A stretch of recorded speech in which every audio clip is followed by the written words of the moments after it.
साथियों, Donald Trump ने जिस तरह से कल दुनिया को अपने एक्शन से बिल्कुल सरप्राइज कर दिया था, यह कहते हुए कि हम ईरान के अंदर जो सत्ता है, खैमने की जो सत्ता है, उसे कतई पसंद नहीं करते। रेजिम चेंज का समय आ गया है। मेक अमेरिका ग्रेट अगेन की तरह, यानी MAGA की तरह मेक ईरान ग्रेट अगेन का समय आ गया है, यानी कि MIGA का समय आ गया है। ऐसा कहते हुए इन्होंने कल ईरान पर हमले किए थे। इसी का रिटेलिएशन आज शुरू हुआ और घंटे भर पहले, अब 20-25 मिनट पहले की अपडेट्स हैं कि ईरान ने अमेरिका को पूर्व दी गई चेतावनी के आधार पर ही, क्योंकि ईरान कह चुका था कि यदि अमेरिका इस युद्ध में उतरता है तो उसके दो रिपरकर्शंस हो सकते हैं। पहला एक कि वो स्ट्रेट ऑफ हॉर्मुज को बंद करके दुनिया के अंदर ऑयल प्राइसेस बढ़ा सकता है, और नंबर दूसरा, ईरान के द्वारा अमेरिकी ठिकानों पर जो कि मिडिल ईस्ट में स्थित हैं, आज हम जानेंगे कितने ठिकाने हैं, कहां कहां पर यूएस ट्रुप्स हैं, कितनी यूएस की सेना मिडिल ईस्ट में रहती है, किस किस जगह पर क्या एग्जैक्ट लोकेशन है, आज हम अपने सेशन में जानेंगे। ऐसा कहते हुए इन्होंने कतर पर हमला कर दिया। कतर पर हमला हुआ, उससे पहले एक बार मैप पर आप इसे समझ लें। यह पर्शियन गल्फ है, ईरान के दक्षिण के अंदर कतर है, कतर के अंदर अल उदैद एयरबेस है जिस पर हमला किया गया है। अल उदैद एयरबेस पर लगभग कहा जाता है कि 10,000 से ज्यादा अमेरिकी सैनिक एनी टाइम रहते हैं। मिडिल ईस्ट में 40,000 से 50,000 अमेरिकी सैनिकों का ठिकाना है। यह अमेरिका का सबसे बड़ा ठिकाना है। अमेरिका का मिडिल ईस्ट में सबसे बड़ा, या फिर यह कहिए कि यहां पर लगभग 100 से ज्यादा एयरक्राफ्ट रखने वाला यह वो ठिकाना है जिससे पूरी तरह से अफगानिस्तान, ईरान, इराक, इन सभी क्षेत्रों पर नियंत्रण रखा जाता है, जिसको आपने सेंटकॉम कहा था। सेंटकॉम का अगर आपको याद हो तो अमेरिका के जो दुनिया भर में दुनिया को जिस तरह से इन्होंने डिफरेंट कमांड्स में बांट रखा है, तो वर्ल्ड के हिसाब से जो सेंट्रल कमांड है, उस सेंट्रल कमांड का मुख्यालय इन्होंने कतर में बनाया हुआ है। कतर एक देश है, स्वायत्त स्वतंत्र देश है, लेकिन फिर भी अमेरिका यहां पर अपना बेस प्रॉपर तरीके से चलाता है। इतना ही नहीं, जब ट्रंप यहां से लौटते हैं तो इनसे हवाई जहाज भी भेंट में ले जाते हैं। एक तरह से कहा जाए तो कतर की सुरक्षा अमेरिकी सेना कर रही है, यह कहकर के ही इनको पैसे के साथ तोला जाता है। कतर की राजधानी दोहा, जिसने कुछ समय पूर्व ही वर्ल्ड कप देखा था फुटबॉल का, आज वो ऊपर से आती हुई बॉल रूपी मिसाइलें देख रहा है। इन मिसाइलों को दोहा का निशाना दिखाया जा रहा है कि दोहा की तरफ ये आ रही थी। कतर छोटा सा देश है, कैपिटल दोहा है, ऐसे में दोहा में लोग इन मिसाइलों को आते हुए देख रहे हैं और इनको टारगेट होते हुए देख रहे हैं। आसमान में ही कतर के एयर डिफेंस ने इन्हें न्यूट्रलाइज कर दिया। ये तस्वीरें दोहा की बताई जा रही हैं।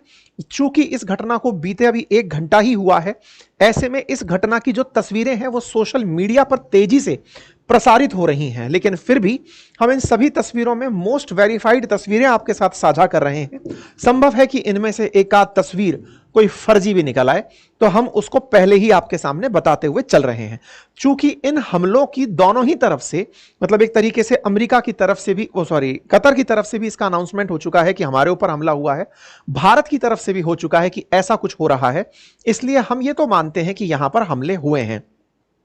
ईरान ने चूंकि अपने परमाणु ठिकानों पर हमला लेने का, जो हमला हुआ उसका बदला लेने के लिए कहा था, इसलिए उसने अमेरिका के अल उदीद एयरबेस को निशाना बनाया, जहां 8,000 से 10,000 के करीब अमेरिकी सैनिक मौजूद हैं।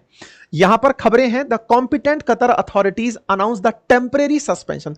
अच्छा, इसकी शुरुआत भी बड़ी इंटरेस्टिंग थी, और शुरुआत यह थी कि कुछ समय पहले ही, थोड़ी देर पहले ही हुआ यह था कि कतर ने अपना एयर स्पेस बंद कर दिया था।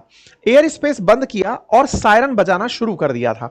इसका मतलब यह माना गया कि कतर को यह जानकारी लग गई थी कि उसी के ऊपर हमला होने वाला है। अल उदैद एयरबेस जो कतर के अंदर है, उसे टारगेट किया जा रहा है। इससे एक बड़ा सवाल निकला, और बड़ा सवाल यह था कि कतर को बताया किसने कि उसके ऊपर हमला होने जा रहा है। तो मेरे प्यारे साथियों, अपडेट यह है कि ईरान ने ही कतर को इन्फॉर्म किया था कि हम तुम पर हमला करने आ रहे हैं, लेकिन तुम हमारे भाई हो, मित्र हो, क्योंकि कतर मध्यस्थता को बढ़ावा देता है। कतर है जो सबके बीच में मध्यम मार्ग अपनाता है। कतर थोड़ा प्रो ईरान है।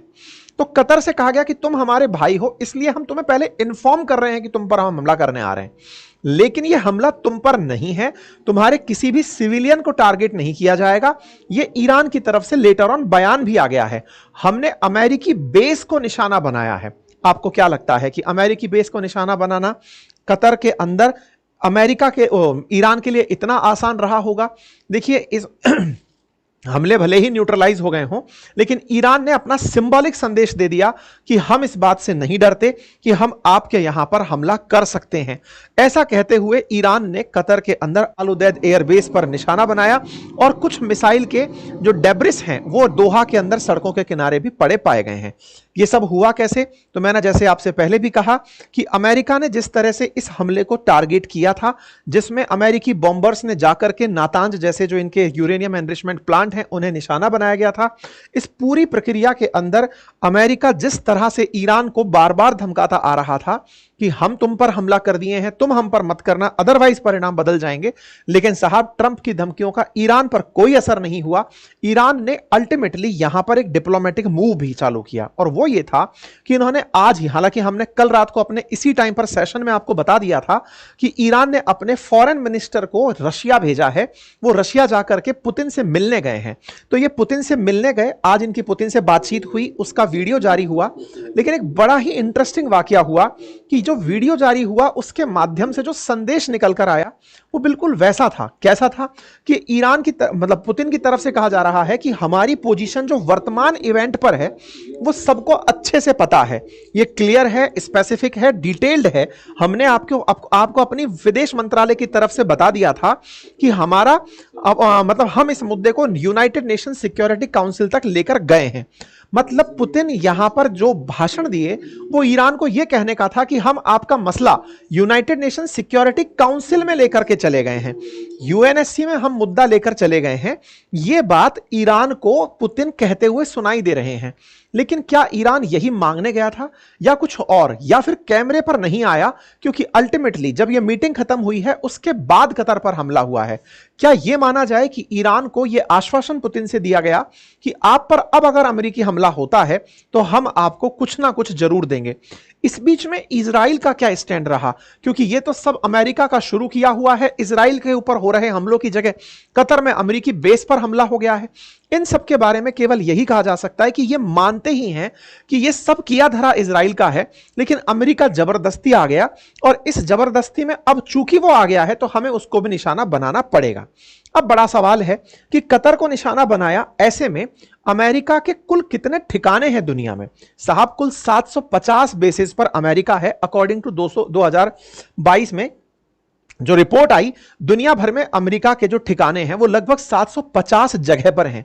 और अगर बात मिडिल ईस्ट की जाए तो मिडिल ईस्ट के अंदर भी इनके लगभग 19 ठिकाने हैं। मिडिल ईस्ट के अंदर 19 लोकेशंस पर हैं और 19 लोकेशंस में भी इनकी 8 परमानेंट बेस हैं। वो है बहरेन में, इजिप्ट में, इराक में, जॉर्डन में, कुवैत, कतर, सऊदी अरेबिया और यूनाइटेड अरब अमीरात। इन क्षेत्रों में इनके अपने परमानेंट बेसेस हैं। यानी ईरान के सामने लगभग जो भी देश बैठे हैं, जो सुन्नी बहुल राष्ट्र हैं, उन सभी के अंदर अमेरिका ने अपने लगभग ठिकाने बना रखे हैं जो प्रो अमेरिका हैं। एक समय था 1958 का, जब बैरूत क्राइसिस हुआ, तब इन्होंने पहली बार अपने सैनिक भेजे थे, लेकिन फिर यहां पर ठिकाना ही इन्होंने बना लिया। वर्ष 2025 के मध्य में लगभग मिडिल ईस्ट में ही अमेरिका के 40 से 50 हजार सैनिक एट ए टाइम प्रेजेंट रहते हैं। जिस अल उदैद एयरबेस की कतर में बात हो रही है, इस एयरबेस पर 10,000 सैनिक एट ए टाइम प्रेजेंट रहते हैं। यह जगह इतनी फेमस है क्योंकि यहां पर यूएस का जो सेंट्रल कमांड है, दुनिया को पूरी अमेरिका ने पूरी दुनिया को अपने कमांड में बांटा हुआ है। इनमें से जो सबसे सेंसिटिव कमांड है that is US cent command, CENTCOM जिसे कहते हैं। इसका एक तरह से समझिए हेडक्वार्टर अमेरिका ने कतर के इस अल उदैद एयरपोर्ट पर बनाया हुआ है। इस अल उदैद में लगभग 100 से ज्यादा एयरक्राफ्ट एनी टाइम प्रेजेंट रहते हैं। बड़ी संख्या में ड्रोन यहां पर रहते हैं। मिडिल ईस्ट में इनका सबसे बड़ा एयरबेस है। 1996 में यह स्थित बनाया गया था। लगभग 60 एकड़ में यह फैला हुआ एयरबेस है, या फिर यह कहा जाए तो इनका बेस है जहां पर हवाई जहाज प्रेजेंट है। इनको अमेरिका ही यूज करता है। अब ईरान का कहना है कि यूके और यूएस और यूके ने मतलब इसमें एक और अपडेट भी है, और वो ये है कि कतर के अंदर जो यूएस यूके सिटीजन्स हैं उनको कहा जा रहा है कि तुम जाके सब सुरक्षित हो जाओ। ईरान बढ़िया तरीके से सबको धमकाया जा रहा है और कह रहा है कि अमेरिका को इजराइल खींच करके ले आया। इस पर कतर की तरफ से रिएक्शन आया कि भाई जब चूंकि हमला हम पर हुआ है तो पहले तो हम चाहते हैं कि ये सब चीजें रुकें, लेकिन ऐसे में हम पर जो हमला है वो भाई बोलकर किया गया है। मतलब एक तरीके से पहले तो कहा गया कि भैया तुम हमारे भाई हो, हम तुम पर हमला कर रहे हैं, पहले से ही जानकारी रखना, तुम्हारे लोगों को नहीं मारेंगे, अमेरिकी सेना को ठिकाना करेंगे। लेकिन कुल मिलाकर के कतर ने इसे अपनी सॉवरेनिटी का उल्लंघन माना है। कतर की तरफ से जो अभी तक सबसे बड़ा अपडेट है वो ये है कि वो इसे अपनी संप्रभुता पर हमला मान रहा है। बोले भाई भाई कह करके तुमने हमारे ऊपर गोला दाग दिया है। खैर, इन सभी अपडेट्स में जो सबसे लेटेस्ट अपडेट है वो ये कि यूएस के एयरक्राफ्ट सऊदी अरब एयरबेस से उड़ चुके हैं। ये आपके सेशन में आने से 2 मिनट पहले, मतलब अब तो 5-10 मिनट तो इसको करते हुए हो गई, इससे 10 मिनट पहले का ये जानकारी है। तो ऐसे में 10 मिनट पहले की जानकारी ये है कि सऊदी अरब के अंदर जो यूएस के एयर बेसिस हैं वहां से एयरक्राफ्ट टेक ऑफ कर चुके हैं। अब वो ईरान पर हमला करने जाते हैं या कुछ और है, ये प्राप्त जानकारी ताजा रिपोर्ट्स में दिखाई जा रही है। कंफर्मेशन अगेन वॉर टाइम में सूचनाओं को बहुत ही ध्यान से यूज किया जाता है।